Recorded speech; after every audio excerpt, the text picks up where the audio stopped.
Hi and good evening, everyone. My name is Albert, and this is Vlogs About Nothing.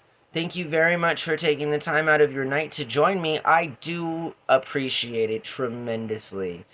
Listen, I think I want to talk tonight about why I don't like to know anything about anything. And I know that might be hard to contextually grasp, so I'll be a little bit more clear. I am the kind of guy that, given the opportunity for a gene test at a local hospital to determine my likelihood of developing some kind of cancer in my life, and whether or not gene testing is, all that relevant for, I'm not a deterministic person. I believe in free will, okay? And a lot of free will does involve it involves some deterministic values and principles, definitely. I'm not going to not acknowledge that. You feel me? But in the same time and in that same aspect, I'm not interested in knowing what a potential future could be, or what a likely future could be, or anything at all about what may or may not come in terms of. I want to talk tonight about why it feels good and to be human, and some of the very basic human things that we can feel that actually make us feel the way that makes us human beings. I say that with the graspiest of all preteen, adolescent, going into puberty kind of voice changes. Did you hear it?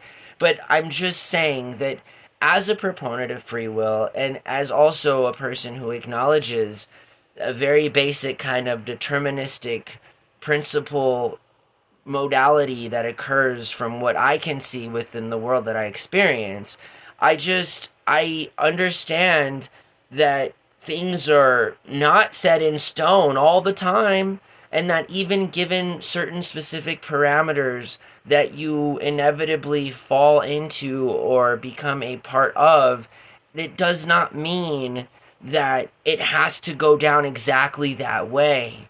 Just like there's lots of ways to do different kinds of things, and sometimes, and all of the time, only one right way to do something, even if it's categorically done, and I mean right in its altruistic sense, right over wrong, good versus evil, these kinds of things that I don't really know if we think about on the surface conscience a lot, so much as we enact on them based on how we feel unconsciously sometimes, which may sound a little Freudian, but it's the acknowledgement of why we are monsters when we could not be, which is not really Freudian so much as it is the acknowledgement of a cringe kind of a principle that allows for people to treat other people with disdain and discriminatory practices and institutional sort of ways to make sure that they never get out of abject poverty or anything like this at all. So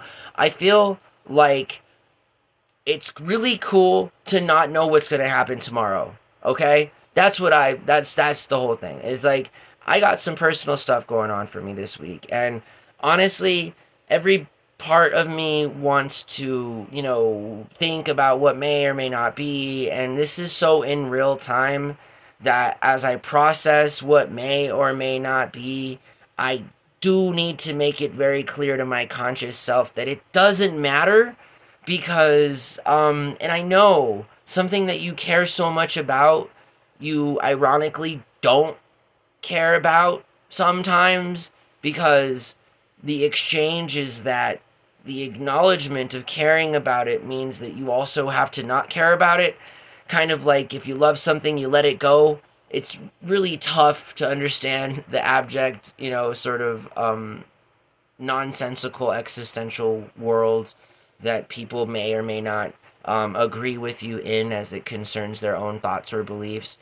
But I'm just here to tell you guys that I am not into or interested ever in knowing what may or may not happen to me. I am just so content with the maybe even false idea that I am in control of my life on some very basic level and that I believe in free will.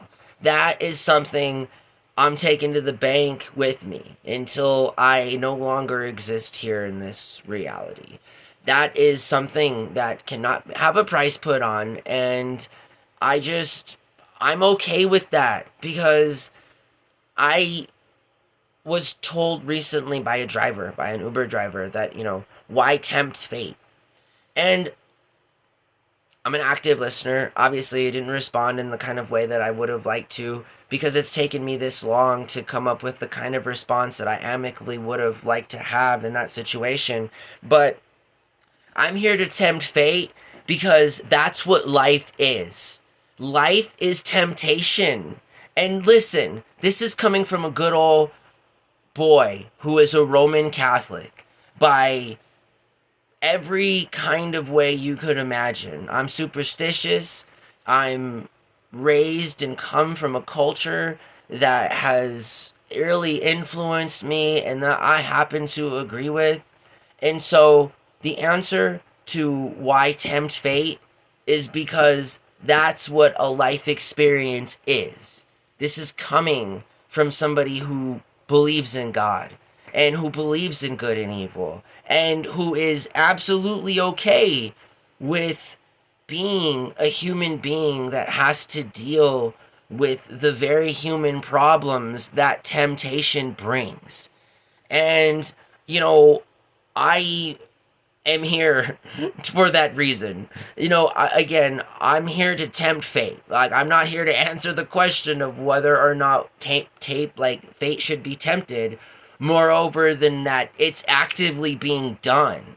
And that even though I may exist in a world of unquantifiable determinism, and that it may just end up as it inevitably does right where it all starts, and that's just kind of at nothing, meaning you come from nothing existentially and then go back into nothing existentially, and both literally and physically. I mean, ashes to ashes, dust to dust is a really depressing song. Thanks, high school sweetheart, for making that a part of my life. Anyways, I just want everybody to know that it's sometimes in your best interest to not care about what may or may not happen to you. And that is tough because we all want to know if we're going to be safe tomorrow. We all want to know whether or not it is going to be all right. And some level, there are people that have the power to make sure that you feel like that. And that's a pretty important power, I'd say. Civilization as we know it has got pretty far. A lot more of us are privileged than would dare say that we like to think. Definitely more than those people that are in underdeveloped countries and are witnessed and participate unwillingly in war every single day. I mean, the world's got its problems, but it should be addressed in a kind of a way that allows for there to be a solution. Because I feel like modern day rhetoric and the idea that we shouldn't tempt fate has put us in this very situation. So clearly, by not tempting fate, fate has presented us with one hell of a situation, which is the impoverishment and the enslavement of billions of people all over the modern developed world in an economic and governmental kind of a way, when we live in what is arguably the wealthiest, most gilded age, time appropriate to any civilization we've yet been told about or that know of. And so I'm just saying that there's something special about being a human being, and one of those things is not being like the kind of piece of technology that you're utilizing right now at this very moment to watch me talk to you. You feel me? I'm trying to get at that human level, right? You're a human being. If you're a Homo sapien, this video's for you. I need you. I need y'all at home to really, really try and understand the idea that sometimes not knowing is really the only kind of freedom we can experience, and we should ride that. That's all right. It's something. It may not be like a lot. in terms of even on its own existential legs, it stands very not tall, but it's something. And it's not ignorance is bliss. That's not what this is. It's understanding that our circumstances can change at any second, and that it is, in fact, our job to tempt fate. Because, again, otherwise, if we go the safe way and we do things the way they've been done, we're going to end up in this situation.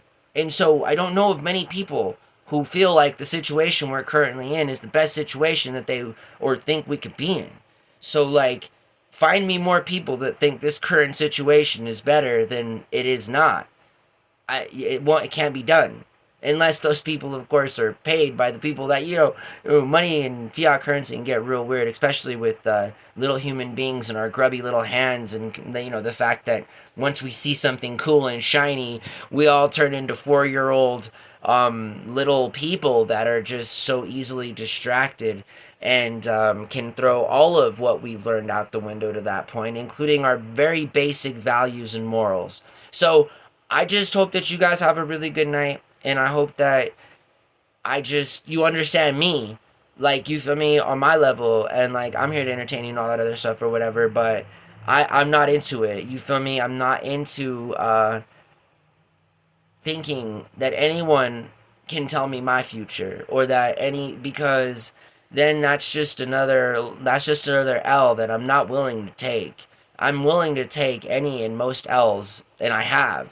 This is one that I'm not going to, because again, it's just I need to feel like I have a little bit of control in my life. That's what I need to feel like.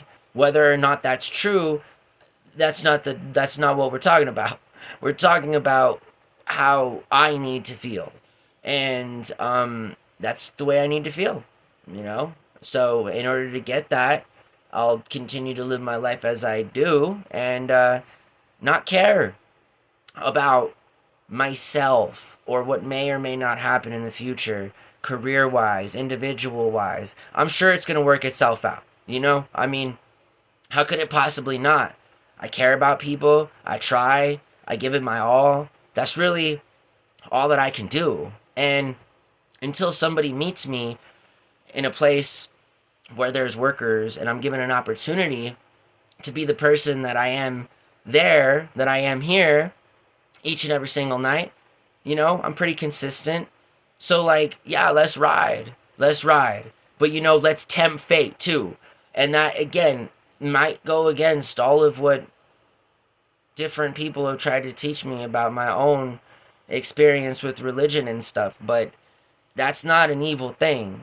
Temptation should be handled as it should be, which is amicably and handled and not avoided and not talked about as if it's some kind of a disease, because it will always be there. It will always be there for all of us in all different kinds of situations. We can all consider different things for each of our different selves to be variations of temptation. And whether or not we act on those thoughts are entirely circumstantial and inevitably within our own accountability. Nobody else. So I think if we think like that and we recognize that a little bit, we might be doing ourselves a little bit more justice than not. So I hope that I have a good week this week, and I hope that I hear back and there's some good news. But if not, assuming there's not, and that it was just a learning experience and I'm able to build from how far I did get in that particular interview process, I'm okay with that too. Equally. It doesn't matter. I don't care, because I gave it my all. That's all that I can do. And instead of wondering and worrying about something that may or may not happen, I'm going to do what I do best. Nothing. So, I hope that you guys have a really good night, and we'll see everyone tomorrow. Bye.